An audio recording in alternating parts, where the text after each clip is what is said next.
Three Demons, Book 2, Chapter 13, Mission, Destroy Excalibur.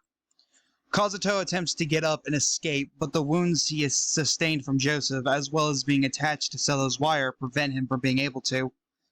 Don't move. We've spent enough time looking for you. Zyla demands to Kazuto, pointing Sigmar at him. Asuka finally makes it to the scene and is horrified by what she is seeing.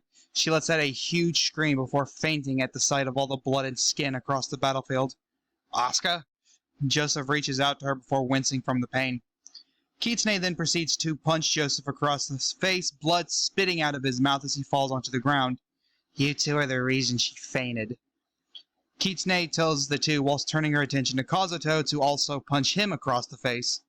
Guys, gross. Ivy says with a disgusted tone in her voice, looking around the place. Kitsune goes and wakes up Asuka. As she wakes up, she gives a very uncharacteristic, moody look towards the two as she begins healing them both. I'm disappointed in both of you. I understand if you have to use force against each other, but to this extent? We're friends, aren't we? This isn't how friends settle their differences. You could have ended up killing each other.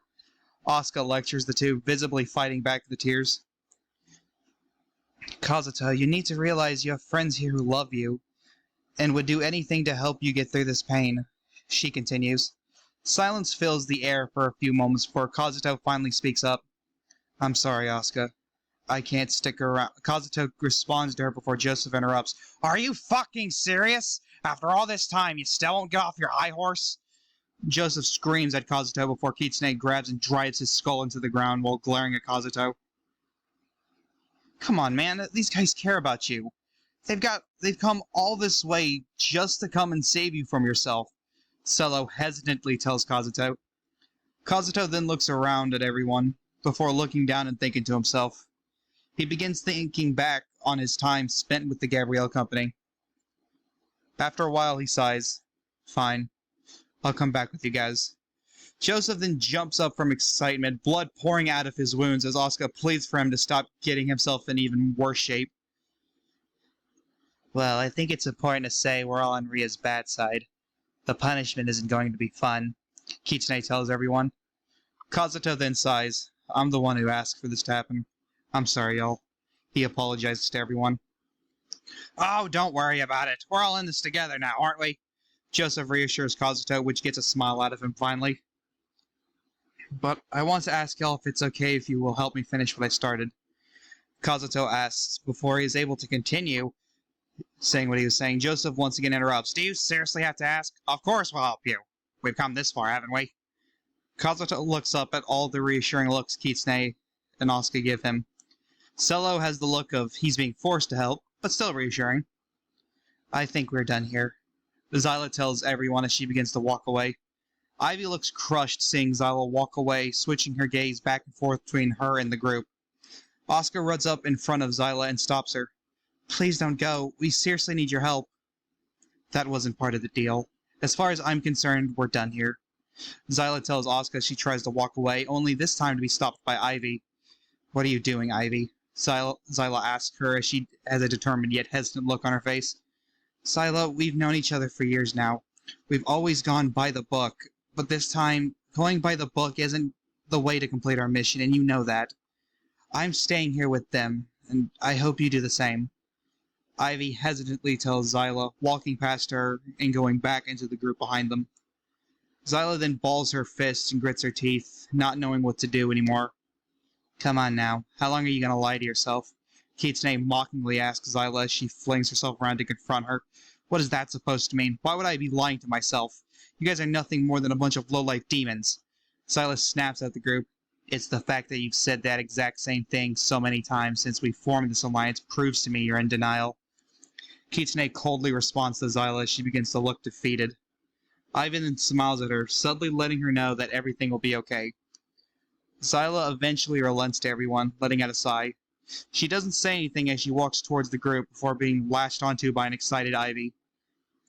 Asuka looks up at Joseph and smiles at him. However, Joseph just looks at her before giving her a pat on the head. We've got 3 now. Only need 12 more, Zyla says to herself. Oh, great, we're never going to be able to get this done. Cello complains loudly as Joseph wraps an arm around him. Settle down, Cello. It means you're going to spend more time with your favorite people, Joseph says with a big dumb smile on his face. Someone help me, please, Cello asks with a sad look on his face. Zyla, I assume you know where we need to go next, right? Kazuto asks her as she nods in affirmation. We need to head north. Godrich Town.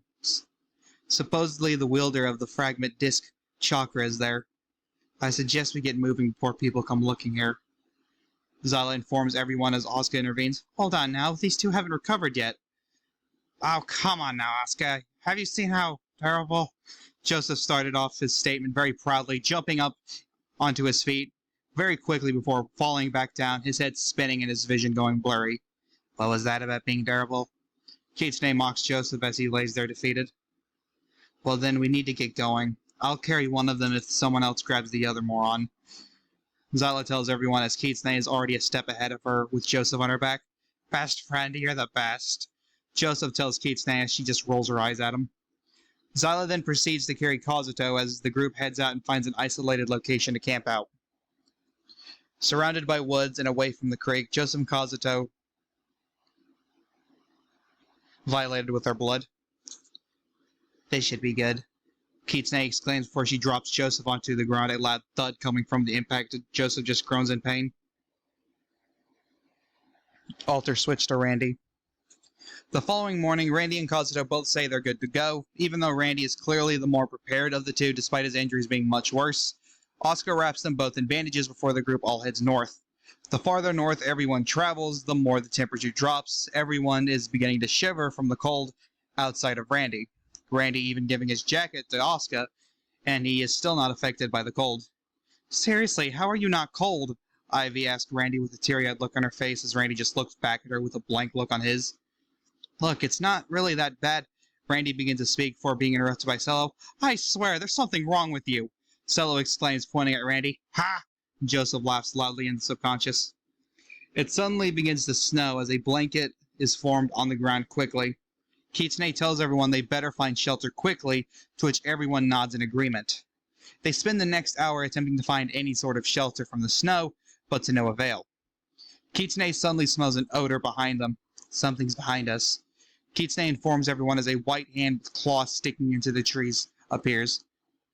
The figure shows itself to the group, a beast with pure white fur that blends into the snow, its eyes pure black and its teeth are razor sharp, guts and meat stuck into them with the fur surrounding the beast's mouth being stained red with blood. What the hell is that thing? Cello asks, hiding behind Randy.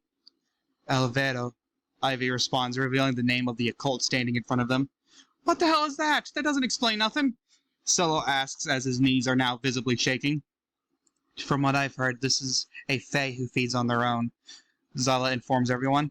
It ate its own kind? Asuka exclaims, putting her hands over her mouth in both shock and disgust. I don't think that matters right now, Randy says loudly before grabbing Asuka and dodging an attack from the Alvero. Randy hops into a branch on a nearby tree. Kitsune then runs up to the beast and begins landing blows onto it, the beast being pushed back from the assault. Before it could retaliate against her, Ivy uses her Shinto to wrap around the beast's arms, and Zyla uses her Sigmar to bash its head into the ground shaking from the impact. Kazuto then jumps onto the beast's back, placing its palm onto its back and shooting a bone straight through its back, the surrounding fur turning red from the blood. As Kazuto begins to let his guard down, Cello screams out, Hey, watch out!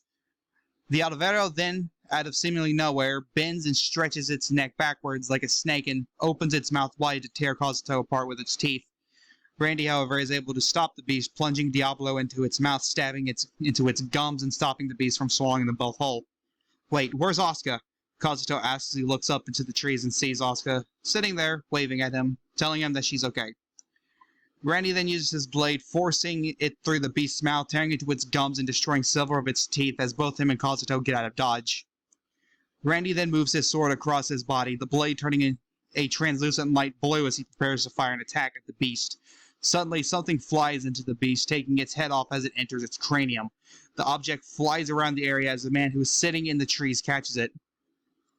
This catches everyone's attention as they look in that general direction. They see a young man, bald, neatly dressed in khakis and a white button-up shirt, wearing a leather black bracelet on his wrist. "Hey there, it seemed like you needed some help," the man said, waving and smiling at the group below. End of chapter 13.